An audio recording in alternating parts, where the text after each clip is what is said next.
Today we're going to discuss gatekeepers. So in social media marketing, gatekeepers pretty much stop you from making any really great sales.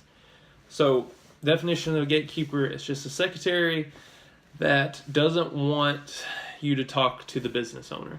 So as my job entails as a social media marketer, I make a lot of cold calls. So I call a lot of businesses. I'm talking like hundreds of businesses a day sometimes. And you call them and you ask, hey, can I speak to the business owner because I'm trying to help with their social media marketing? And then the gatekeeper comes on and says no and hangs up. Or doesn't even, sometimes it's not even that nice. That's nice. Some of the harshest ways have been stop wasting your life, stop wasting your time, get a real job, stuff like that. So I'm going to teach you how to get around the gatekeeper or how to survive a gatekeeper. And then I'm going to discuss how I messed up so bad with a client, and the reason I lost the client was all because of a gatekeeper. So hang on and find out more once we get to the gatekeeper, or learn to get past the gatekeeper first. So the first thing to do is make the gatekeeper laugh. Now this is hard. This takes talent and this takes hundreds of failures. But if you can make a gatekeeper laugh, she will, 1, remember you, 2, hopefully feel sorry for you enough to let you get to talk to the business owner, and 3, she's more relaxed. She's easier to talk to, and your message will sound louder to her and more clear and sound less like you're selling it. So that's probably the only way to get past the gatekeeper, and just have a really strong script. So make her laugh and have a strong script, which I'll talk about how to script and how to talk to a gatekeeper later on in another video. So now we talked about that. Now rejection from a gatekeeper. Some gatekeepers you're going to lose to. There's going to be tons of gatekeepers that are already trained to say no matter what. No matter if you're the nicest person. No matter if you make them laugh. There's just going to be some mean gatekeepers, which it's their job, but that are just going to make you feel like a failure, which is fine. You just pick yourself up and keep making cold calls, because as entrepreneurs, and especially social media marketers with agencies, that's what we do. That's what we have to do. We have to tackle the gatekeeper and try to get past her to talk to the business owner, or try to get a phone number, which is also kind of rare depending on the gatekeeper. So like I said, I failed miserably with a gatekeeper, and it was just because I wasn't smart. I was new, I was starting my social media marketing agency, and I wanted to tackle realtors.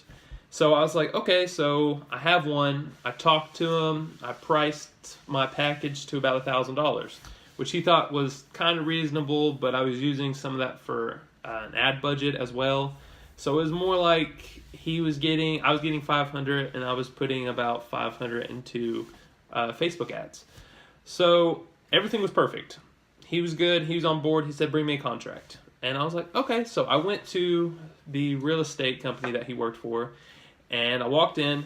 So I walked in with papers like this, and I was like, okay. So I was like, can I talk to him? Is he busy? And the secretary, the gatekeeper, said, oh no, that's fine, but you can leave it with me.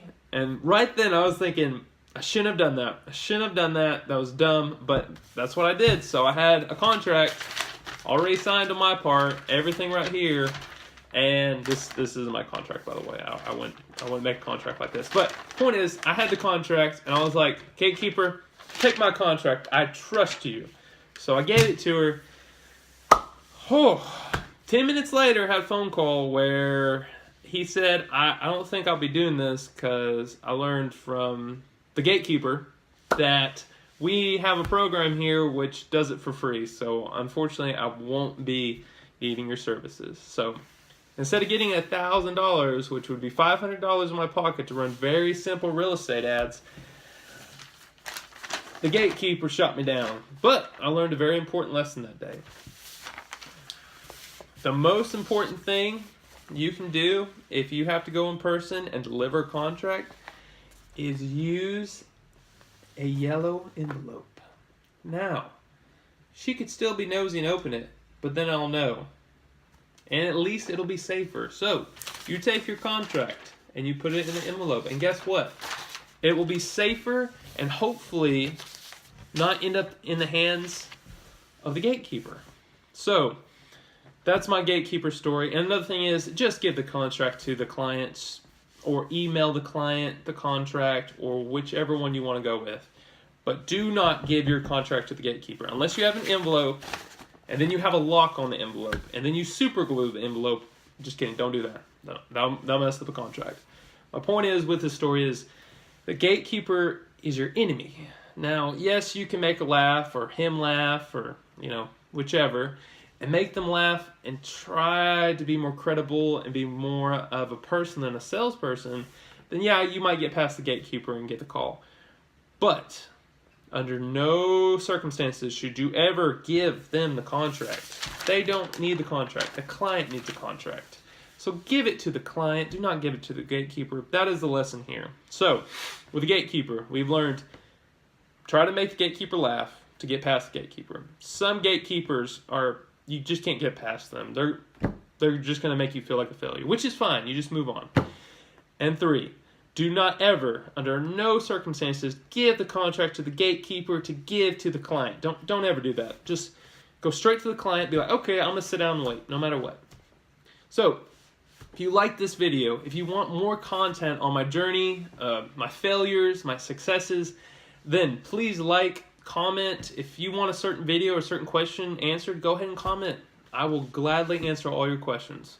And please subscribe for more about social media marketing, how to be a better entrepreneur, and how to one day own your own social media marketing agency. Again, my name is Lann, and I'll see you next time.